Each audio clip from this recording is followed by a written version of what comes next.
Hello students, देखो आज हम आपकी क्लास 8th में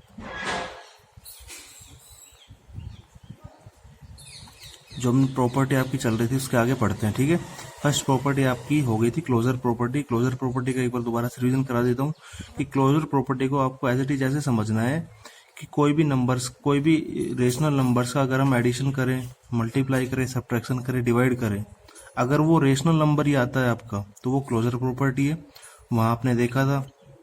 ठीक है, ऐसी आज हम पढ़ेंगे आपकी commutative property of rational number, ये सेकंड प्रॉपर्टी। ठीक है, तीनों चारों के लिए commutative property of rational number. देखो कम्यूटेटिव प्रॉपर्टी और क्लोजर प्रॉपर्टी ये मैं आपको बता देता हूँ कि इन दोनों ही प्रॉपर्टी में नंबर ऑफ रेशनल नंबर हमेशा दो लिए जाएंगे। ठीक है, नंबर हमेशा दो लिए जाएंगे आपके। अब कम्यूटेटिव प्रॉपर्टी का मतलब क्या होता है, सिंपल सी लैंग्वेज में देखो, इस फंडामेंटल रूल से समझते। सबसे पहले एडिशन के लिए है।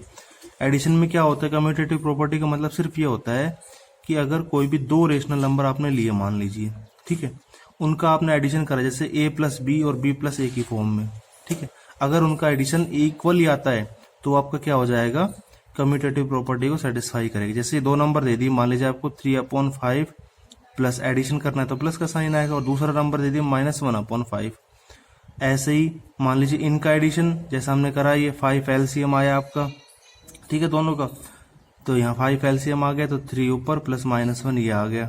ठीक है, ऐसे ही यहाँ पे हमने एडिशन करा, 5 LCM आएगा, दोनों फ्रैक्शन फॉर्म में, LCM ले लिया हमने -1 प्लस 3, तो देखो ये प्लस माइनस -3 -1 क्या होता है 2/5, ये भी 2/5, तो दोनों इक्वल आ रहे हैं। तो ये क्या हो गए आपके, एक तरह से कम्यूटेटिव प्रॉपर्टी हो गई एडिशन के लिए। नॉर्मल वे में अगर हम फ्रैक्शन रेशनल नंबर ना होते तो सिंपल वे में अगर हम कहें कि जैसे 2 + 1 कर लें या फिर हम 1 + 2 कर लें, दोनों की वैल्यू क्या आती है, 3 आती है इक्वल। तो ये जो इस तरह पे एडिशन की फॉर्म में जब हम इस तरह से लिखते हैं, ये क्या होती है आपकी एडिटिव, ये कम्यूटेटिव प्रॉपर्टी होती है। अब सेम चीज जैसे प्लस के लिए करा, ऐसे ही सब्ट्रैक्शन के लिए करेंगे तो क्या आ जाएगा, जैसे मान लीजिए, कहने का मतलब जैसे अब आपको ये चीजें याद रखनी है बस, क्योंकि पेपर में जब क्वेश्चन आता है तो ऐसे ही पूछता है ये ट्रू फॉल्स क्या जाए, तो आपको ये चीज याद रखनी है, rational numbers are commutative under the addition. Commutative property पढ़ी हमने अंडर द एडिशन में।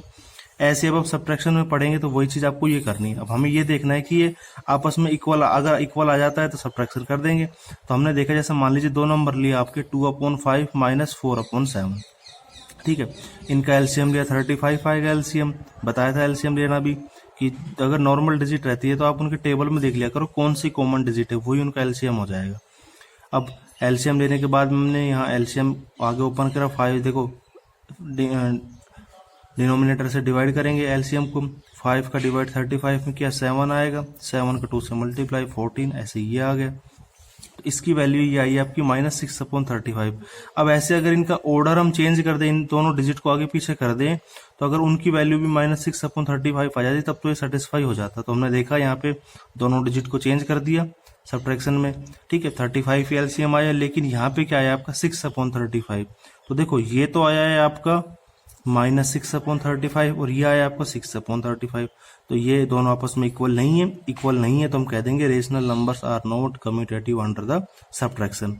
मेन आपको क्या याद रखना है, जो भी प्रॉपर्टी आपकी पढ़े हैं हम, उनमें आपको ये याद रखना है कि किसके लिए वो सेटिस्फाई होता है, ये चीज जरूर याद रखनी है। जैसे ये आपसे कह दे कम्यूटेटिव प्रॉपर्टी के बारे में, जब भी आपसे पूछे तो आपको ये आ जाना चाहिए दिमाग में कि जो कम्यूटेटिव प्रॉपर्टी होती है वो एडिशन के लिए सेटिस्फाई होती है, सब्ट्रैक्शन के लिए नहीं होती। ऐसे आपको याद रखना है, ठीक है। अब हम करते हैं इसके आगे, ऐसे आगे मल्टीप्लाई के लिए करते हैं तो देखो बीच में मल्टीप्लाई का साइन आ गया, क्योंकि मल्टीप्लिकेशन के लिए, तो मतलब a इंटू बी क्या आना चाहिए, b इंटू ए ही आना चाहिए। जैसे एग्जाम्पल को अगर हम समझे, यहाँ पे एग्जाम्पल नहीं लिखा मैंने, एग्जाम्पल मान लीजिए कोई भी दो नंबर रेशनल नंबर नहीं है तो वो मान लीजिए ऐसे भी ले लिया हमने, अगर हम 2 इंटू 1 कर लें या फिर 1 इंटू 2 कर ले, दोनों की वैल्यू क्या आती है, आपस में सेम ही आती है।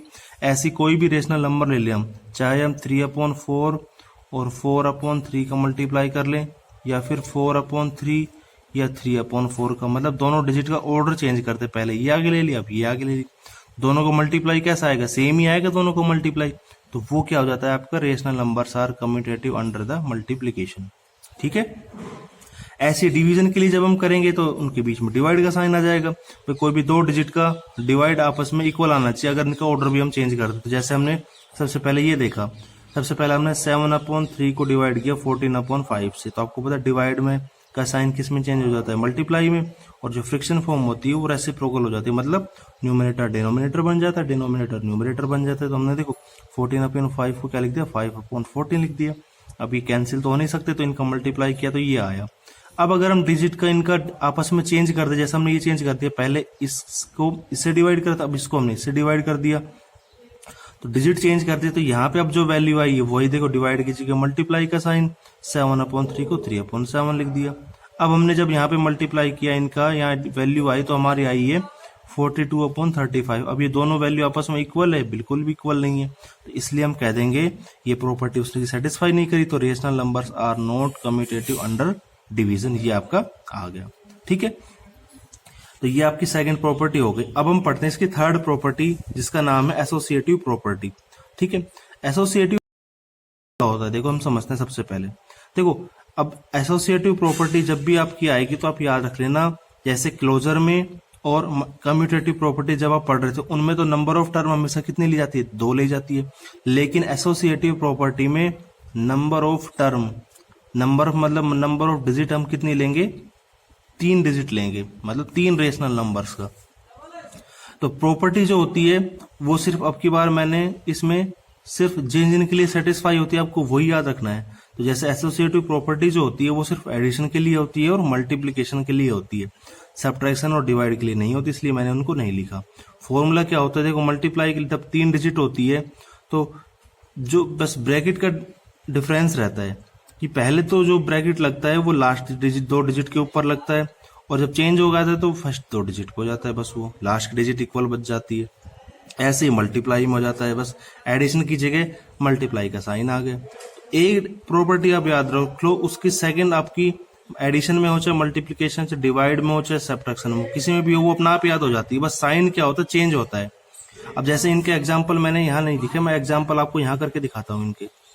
मान लीजिए आपको 2 डिजिट ये 3 डिजिट ये दे रखी है, 1/5, 3/4, ठीक है, और एक आपको दे दिया ये 1/4 दे दिया, ये 3 डिजिट है। अब इन तीनों रेशनल नंबर है, अब इन तीनों के लिए सबसे पहले एडिशन के लिए देखते हैं।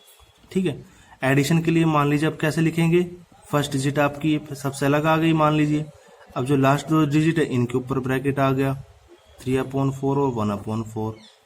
ठीक है, ऐसे ही अब ये इक्वल किसके आना चाहिए, ये इक्वल इसका आना चाहिए। अब जो जैसे लास्ट में ब्रैकेट आया था अब शुरू में ब्रैकेट आ जाएगा 1/5 और 3/4 के ऊपर प्लस 1/4 ये आ गया। अब इन दोनों की वैल्यू अगर इक्वल आ जाती है तो ही वो क्या होता है, एसोसिएटिव प्रॉपर्टी सेटिस्फाई करता है। तो आपको पता है पहले हम किसको सोल्व करते हैं, ब्रैकेट वाले डिजिट को। इनका एलसीएम 4 ही आएगा क्योंकि डिनोमिनेटर दोनों सेम है, न्यूमरेटर का एडिशन हो जाता है 3 + 1। ऐसे ही इनका जब हम करेंगे, ठीक है, इनका जब हम करेंगे तो यहाँ पे कर लेते हैं। अब 5 और 4 का एलसीएम कितना आता है, 20 आता है, क्योंकि दोनों के नंबर्स में आता है, दोनों के टेबल में। ठीक है, ये आ जाएगा आपका 4 प्लस में, अब यहाँ डिवाइड करेंगे 4 को 20 से तो 5 आएगा, और मल्टीप्लाई कर देंगे 3 से तो ये आ गया प्लस 1/4। अब यहाँ पे देखो ये 1/5 प्लस 3 + 1 कितना आ गया, 4 आ गया, ये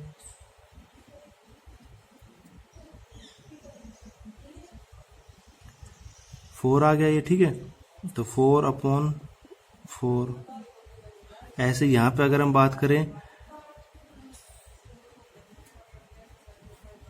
ये आपका आ जाएगा 19/20 प्लस में 1/4 आ गया। ठीक है, ठीक है, तो अब देखो आगे इनको सोल्व करेंगे तो आगे इन दोनों की वैल्यू सेम आती है आपकी, यहाँ मैं कर देता हूँ। ठीक है, जैसे ये आपका 1/5 प्लस ये 1 ही आ गया इधर, इनको जब हम करेंगे तो एलसीएम 20 आएगा आपका प्लस 5 आएगा। ठीक है, तो ये आपके आगे 6/5, और ऐसे ही इसको जब हम करेंगे तो ये आ रहा है आपका।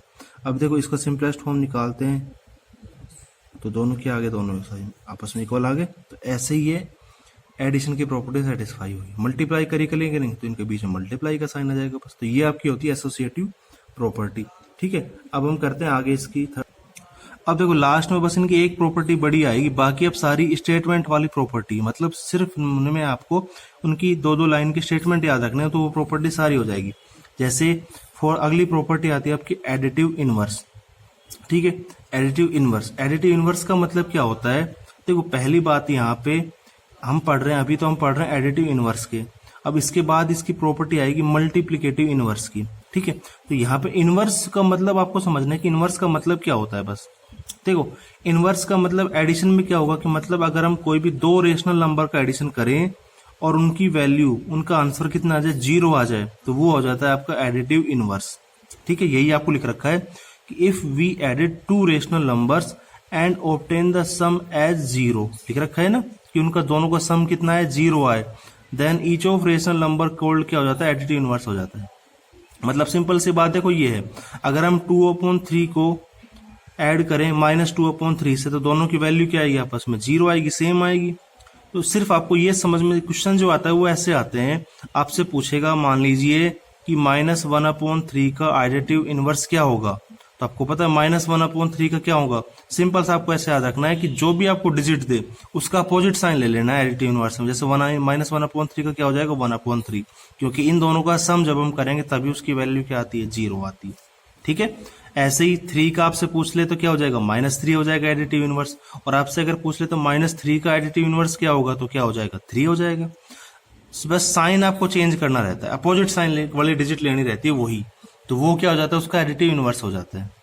ठीक है, अब उसकी देखो मल्टीप्लिकेटिव इनवर्स मैंने आपको यहाँ पे थोड़ा नीचे लिख दिया, इसको यहीं समझ लेते हैं पहले। देखो मल्टीप्लिकेटिव इनवर्स में क्या होता है कि अगर कोई भी दो रेशनल नंबर का, देखो वहां तो हमने क्या करा था कि कोई भी दो रेशनल नंबर का अगर हम एडिशन करते हैं तो उनकी वैल्यू कितनी आ जाए, 0 आ जाए, तो वो एडिटिव इनवर्स हो जाता है। अब मल्टीप्लिकेटिव इनवर्स में सिर्फ इतना सा चेंज हो जाता है कि अगर कोई भी दो रेशनल नंबर का अगर हम मल्टीप्लाई करें और उनकी वैल्यू कितनी आ जाए, 1 आ जाए, तो वो क्या जाता है, उसको मल्टीप्लिकेटिव इनवर्स हो जाता है। अब मान लीजिए आपसे पूछता है जैसे 5 का मल्टीप्लिकेटिव इनवर्स पूछेगा, तो आपको समझ लेना 5 को जो भी आपको रेशनल नंबर दे उसका जस्ट उल्टा कर दो। मतलब जो भी रेशनल नंबर दे उसका अगर हम न्यूमरेटर को डिनोमिनेटर बना दे, डिनोमिनेटर को न्यूमरेटर बना दे, तो वो उसका मल्टीप्लिकेटिव इनवर्स हो जाता है। जैसे 5 का अगर हम कहें तो 1/5, क्योंकि इन दोनों की वैल्यू जब हम मल्टीप्लाई करेंगे तो क्या आएगा, आंसर 1 आता है। ठीक है, ऐसे आपसे पूछ ले 1/5 का क्या होगा, 5 होगा। ऐसे आपसे कह दे 4/6 का मल्टीप्लिकेटिव इनवर्स क्या होगा, तो 6/4 हो जाएगा। जस्ट उल्टा कर दिया, रेसिप्रोकल करना रहता है। देखो लिख भी रखा है, इफ मल्टीप्लाई ये rational number with its reciprocal, मतलब कोई भी रेशनल नंबर को उसके रेसिप्रोकल से अगर हम मल्टीप्लाई करते हैं तो उसके आंसर कितना आता है, 1 आता है। और यही क्या होती है आपकी मल्टीप्लिकेटिव इनवर्स वाली क्या होती है, आइडेंटिटी होती है। ठीक है, जैसे -1/5 का क्या कर देगा, एडिटिव इनवर्स क्या जाएगा, 5/1 -1 आ जाएगा, क्योंकि वैल्यू हमें क्या लेने आनी है, 1 लेके आनी है। तो मल्टीप्लिकेटिव इनवर्स में तो आंसर 1 आना चाहिए और एडिटिव इनवर्स में आंसर कितना आना चाहिए, 0 आना चाहिए। ठीक है, अब इसके बाद आपकी दो प्रॉपर्टी और बच गई, 5 और 6, 7 नंबर, ये 4 और 7 एक साथ करा दी थी। अब देखो मल्टीप्लिकेटिव आइडेंटिटी, देखो अभी तो हमने पढ़ा था मल्टीप्लिकेटिव इनवर्स, अब हम पढ़ रहे हैं मल्टीप्लिकेटिव आइडेंटिटी। ठीक है, दोनों में बस नॉर्मल सा चेंज रहता है। इनवर्स में तो आंसर क्या आना चाहिए, 1 आना चाहिए, और मल्टीप्लिकेटिव आइडेंटिटी क्या रहती है, सिर्फ आपको ये लाइन याद रखना है कि 1 is called multiplicative identity of rational number. मतलब इस आइडेंटिटी का मतलब ये रहता है कि कोई भी रेशनल नंबर आपको मिले, वही रेशनल नंबर आंसर कब आ सकता है, जब हम उसको 1 से मल्टीप्लाई करें। और ये आपको नॉर्मल चीजें नॉर्मल सी पता भी, अगर हम किसी भी डिजिट को 1 से मल्टीप्लाई करते हैं तो वही डिजिट आती है आपकी, तो वो डिजिट आना ही क्या होता है, आपका मल्टीप्लिकेटिव आइडेंटिटी होती है। ठीक है, मतलब इनवर्स में तो आंसर उसका अपोजिट आना चाहिए कोई भी रेशनल नंबर। जैसे मान लीजिए भाई एडिटिव में तो क्या आता है, इनवर्स में 0 और मल्टीप्लिकेटिव में 1 आता है। और मल्टीप्लिकेशन आइडेंटिटी, देखो वर्ड दोनों समझना, अंतर डिफरेंस ऐसी होगा इनवर्स और आइडेंटिटी से। आइडेंटिटी में क्या होगा कि अगर सिंपल सी चीज याद रखनी कि 1 इज कॉल्ड मल्टीप्लिकेशन, मतलब रेशनल नंबर के लिए मल्टीप्लिकेशन आइडेंटिटी हमेशा क्या रहती है, 1 रहती है। और ऐसे ही अगर आपसे एडिशन के लिए पूछ ले, एडिटिव के लिए, तो एडिशन के लिए हमेशा क्या रहती है, 0 रहती है। ये लाइन आपको याद रखनी है। ठीक है, तो ये आपकी सारी प्रॉपर्टी। अब एक प्रॉपर्टी और बच रही है, उसको हम नेक्स्ट वीडियो में करेंगे और उसके बाद ही एग्जीक्यूशन करना स्टार्ट करेंगे। ठीक है, तो ये आइडेंटिटी आपको अच्छे से समझ के करनी है। और बुक अगर नहीं ली तो बुक ले सकते हो स्कूल से जाके, और क्लासें अब रेगुलर होंगी आपकी, तो आप बुक में से देख के भी पढ़ा करो। ठीक है, ओके स्टूडेंट, थैंक यू।